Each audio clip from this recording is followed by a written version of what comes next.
Hey everybody, welcome to Fabulous Friday and my second outing with my new camera. I haven't learned how to use it really well yet, so bear with me.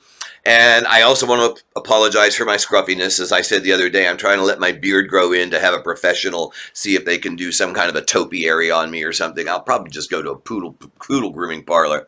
Anyway, but speaking of appearance, that makes me think of what I really wanted to talk about. The other day, a friend of mine on Facebook mentioned that he's been bald for most of his adult life, since he was like young, and he's actually considering of making some changes.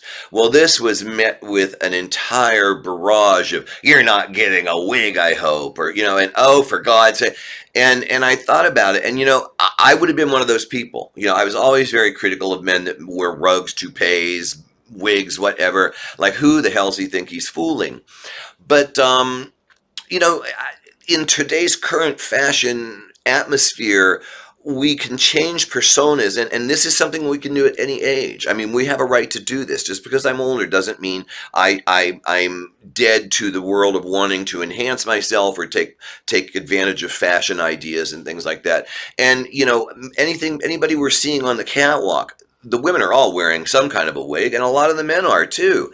And so maybe sometimes you might want to change. I love being bald. I've had my head shaved since 1990, and I covet it because I was losing my hair, and I thought about hair transplants and hair replacement and this, that, and the other, but then I had seen men that had done it. It had been harvested from the back of their head, taken to the front of their head. So meanwhile, then they would go bald behind it. So it looked like, first it started to look like contour plowing, then it looked like a snow fence and baldness behind it, and then they're all scarred up in the back. So shaving your head's not even really any longer an option. Whereas, my head is pretty okay. I never messed with it. So I'm glad. That's one of those things I'm glad I didn't do in retrospect. But, watching these wigs and stuff, it's like, I don't know, in my dreams, I have hair. I have amazing hair in my dreams. And it's not just that thin, lifeless, dishwater blonde, white boy hair I had, No, my dreams, I'm appropriating. I have got Lenny Kravitz, old Lenny Kravitz, his dreads, and they're hitting my shoulders, and sometimes I'm feeling Shaka Khan, and I always have I have hair in my dreams. Maybe Angela Davis, and I always, when you're gonna wake up, and it's like, oh, I got to get rid of these. Oh, sometimes they have this like wild curly blonde Viking shit going on, Nordic, and then you realize, okay, I have to say goodbye to the hair now because it's time to wake up. But why should I not be living out some of those dreams? What's stopping me? Because it doesn't matter what you say to me, but I mean, I think I might, for a few bucks, go get me one of these lace wigs and paste it on my head and run around the house and, feel real like Cher while it's banging against my shoulders. We all have a right to do this.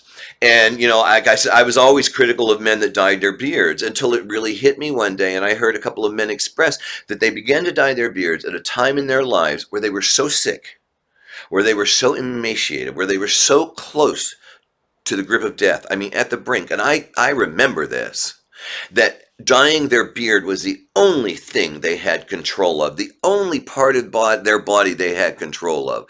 And they're still alive today, and they're enjoying good health, and they're still dyeing their beards, and it has become a statement for them. So I'm very, very careful about judging harshly men who dye their beards today. And I never judge women who dye their beards, because only her hairdresser knows for sure. But that's it.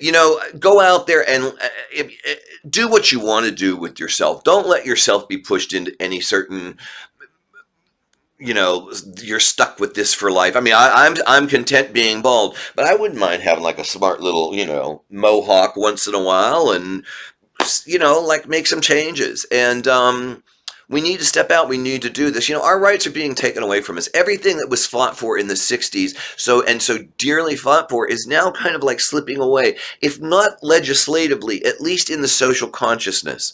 And we have got to remain being who we are as individuals. And that doesn't matter what your race is, or what your sexual orientation is, or what your gender identification is. We have got to stand up and be ourselves. And because until we are ourselves and fully embrace ourselves as individual, we're never going to be able to embrace each other. So anyway, that's it for the weekend. Have a lovely weekend. Play safer, and Don't drink and drive. Love you. Bye.